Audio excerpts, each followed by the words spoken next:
অ্যানালগের rasgulla, ডিজিটালের sponge, দেখলেই মনের ভিতর হয়ে যায় অন্যরকম একটা রেসপন্স। যদিও ডাক্তারের মানা, মন তো শুনতেই চায় না। যাই হোক, আসসালামু আলাইকুম। আশা করি সবাই ভালো আছেন, আমরা ভালো আছি আলহামদুলিল্লাহ। ইউটিউব বন্ধুদেরকে সুস্বাগত, সাথে ক্ষমা চেয়ে নিচ্ছি আমি রেগুলার ভিডিও দিতে পারছি না, সেজন্য দুঃখিত।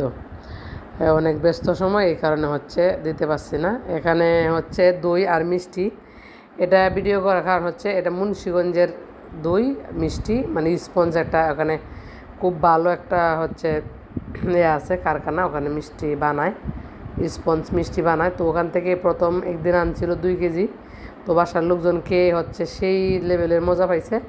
এখন আবার ওই যে ভদ্রলোক দিছিল, ওনাকে বলা হয়েছে, উনি আবার 3 কেজি দই আবার 3 কেজি মিষ্টি দিয়ে গেছে।